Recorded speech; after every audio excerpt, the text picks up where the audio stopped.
Welcome to Sports Talk. Hello, everyone. Welcome. I'm Nick. Mike. Talking about sports. Today we're going to go over the 2022 Arizona Cardinals salary review and off-season moves. Kyler Murray, Kliff Kingsbury. What is going to happen? Here's Kyler Murray right here.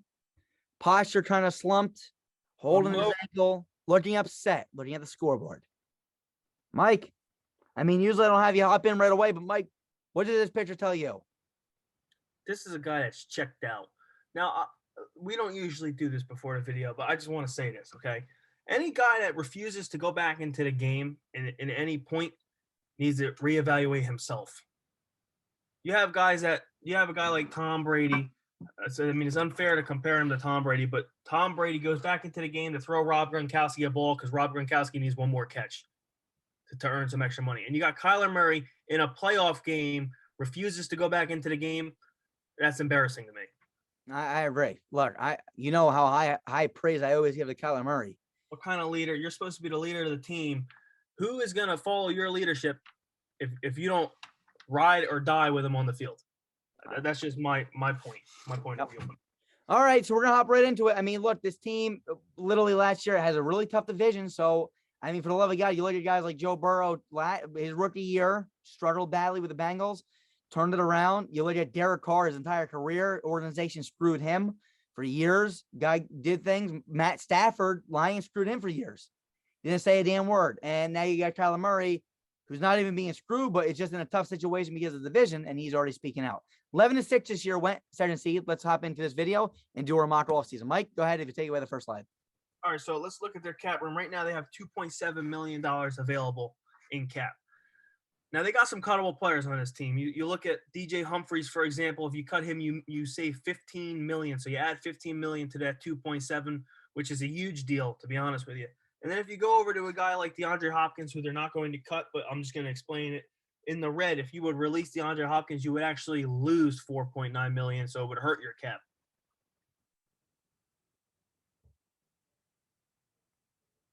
Yeah. All right. So look, overall, when you look at this real fast, you got green, you got red. Green, they might say you cut the green, you're good. You cut the red, you're not good.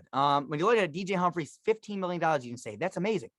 Justin Pugh, $9.8 million. That's pretty dang good too. I mean, the question is that are these players worth what you could save if you were to cut them? So on the next slide, we're going to talk about the notable losses, the guys that are not listed on this slide, and show you, who they can possibly bring back. Now, right now, they only have $2.7 million. So it doesn't look like they're going to be able to bring back much, but we're going to go to the next slide and show you what we got. Mike, go ahead. All right, so some of the notable losses, but before I get into it, I want to give out a thanks to our numbers guy. He figures out the expected contracts and the percentage of snaps played. Noah the Wooden Mallet Thompson. Thank you. All right, so let's get into this notable losses. First, we got Chandler Jones, edge. His expected contract is a 2-year, $33.5 million deal, and he played 76.1% of the snaps. Next, we got wide receiver Christian Kirk. His expected contract is a 3-year, $34.8 million deal, and he played 76.2% of the snaps. Tight end Zach Ertz, expected contract is a 2-year, $20 million deal, and he played 72.4% of the snaps. We have running back James Conner. His expected contract is a 2-year, $13 million deal, and he played 51% of the snaps. Running back Chase Edmonds. His expected contract is a 2-year, $12 million deal, and he played 40.5% of the snaps. We got cornerback Robert Alford.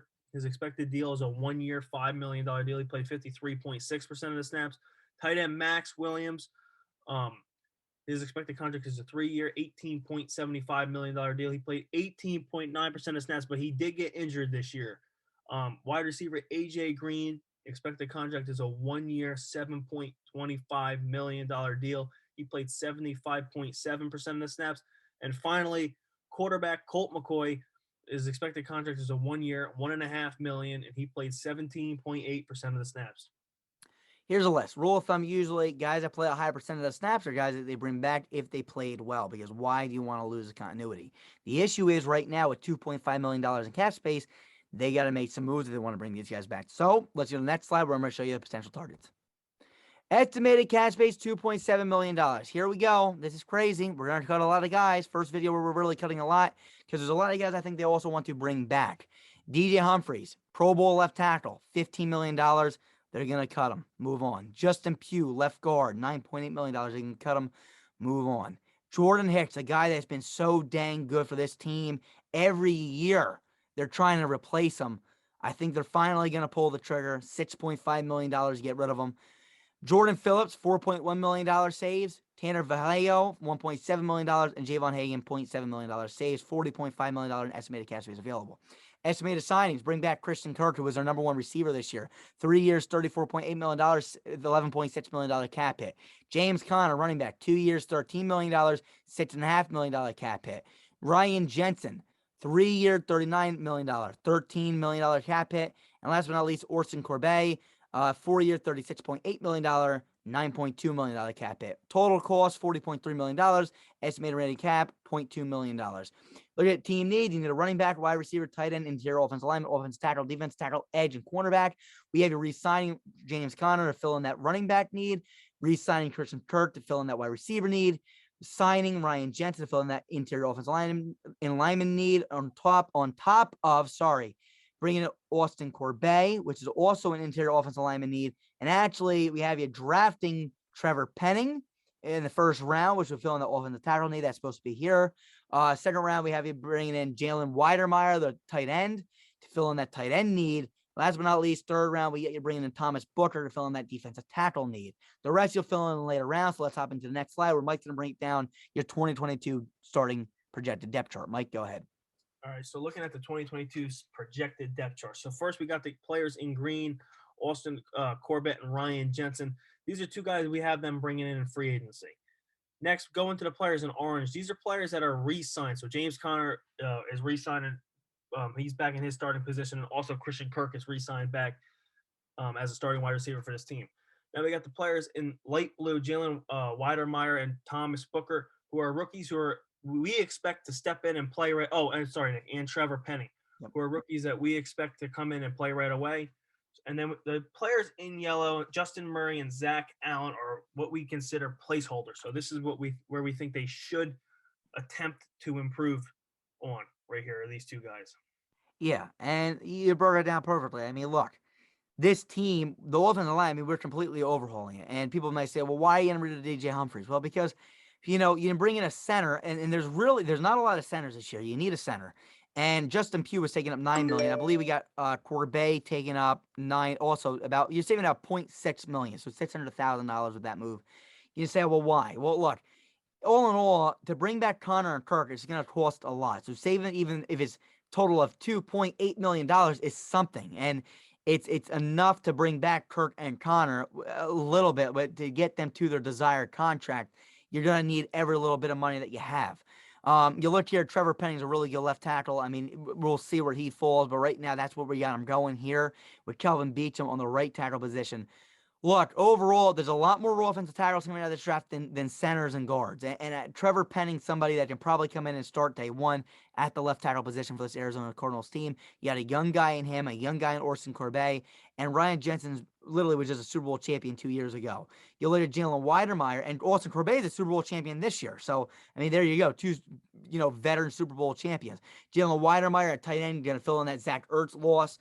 You also got Christian Kirk, Rondale Moore, and DeAndre Hopkins. 3 really good receivers with a really good tight end. James Conner, who had a heck of a year last year. Thomas Booker coming in playing the defensive tackle spot with Marcus Golden and J.J. Watt. Yep, 3 good linebackers, Collins, Simmons, and Kennard. Marco Wilson, a rookie. Byron Murphy, a cornerback, too, as well. Marco Wilson, a rookie last year. And then Jalen Thompson, Buda Baker. Overall, this team is very talented. It's just, can you solve the Kyler Murray saga? That's the question. Mike, what do you think about this team before we get off? I think they're a good team. We know they're a good roster. I mean, the defense is solid. Isaiah Simmons coming into his own. We hope to see Zaven Collins come into his own this season. The safeties are great. Buda Baker and Jalen Thompson, very good safeties. The secondary as a whole is pretty good. Defensive line, we know the defensive line is good. But I think it's where we may struggle again is on the offensive side of the football. Now, you have weapons on this offense, but I don't know if it's Kliff Kingsbury's, like, he's a little uncreative on the offensive side of the ball, which I think he should get more creative. But then again, you got to look at Kyler Murray. Kyler Murray, and this is serious, there are probably some plays Kliff Kingsbury can't run with Kyler Murray because of his height. So if I was him, I'd try to get Kyler Murray moving out of the pocket. He already does it a lot, but get him rolling out of the pocket more because we know he's got the arm and he's got the speed, so he can make all the throws. And you got to solve whatever's going on with him. His lack of leadership, honestly, is kind of showing because this team should be succeeding and they're not succeeding. They're coming up short every single season. That he has weapons on this team. We need him to take a better leadership role for this team to see crucial improvement. I think I could see him winning 10, 11 games again this year because of the roster, but for them to go any further, Kyler Murray needs to get figured out what's going on with him. It frustrates me because Kyler Murray, to me, is so talented. It reminds me of Deshaun Watson in a way that Deshaun Watson's not playing for his team that drafted him. Look, my thing is you are so talented and you are so privileged to have the opportunity to play in the National Football League and be a superstar in the National Football League. And you're blown away because I don't even know why. I mean, these are two guys that are just blowing their opportunities away. Two quarterbacks recently that are blowing it away because who knows what. Texans quarterback, Watson's doing it because, the organization screwed him. I don't think he knows what screwed him is. And Kyler Murray, I don't know what the hell his issue is. They, I coached this year. Here's a little insight to make. I coached this year. I had a player on my team that also was didn't take criticism well. And one thing I can tell you is Murray, you tell him, all right, man, listen, you're a quarterback. You got to lead the team. And he's whining. What the hell are you doing? That's your job. That's part of the job description, to lead the team. You need to be able to take criticism. And I know a lot of wide receivers are usually considered divas and all this, but you shouldn't be playing the sport if you can't take criticism. Criticism is meant to make you better. So if they say, hey, you got to have a better posture and I want you to lead better, to be a crybaby about it and just disgusting. It's truly disgusting. This generation is getting worse and worse, really. It truly is. So overall, this is what I'm going to say, Mike. What do you think? With these moves, do you think you see improvement, not improvement, and what do you think in the standings / playoffs? Yes, no. What do you think here? I think they can improve, but honestly, Nick, I'll be honest with you, they're going to miss Jordan Hicks. Yeah. Xavier Thomas has extreme talent. He didn't play much this year, so I expect him to maybe go through a little bit of growing pains, but I think he's going to be just fine. But I think they're going to miss Jordan Hicks because that's a guy that racks up 100 tackles, over 100 tackles every single year for this team.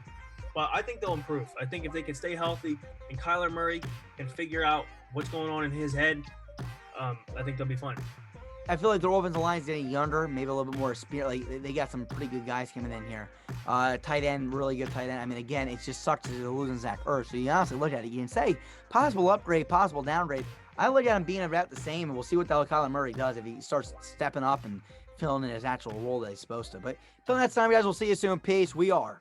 Feel better. See you guys soon. Peace.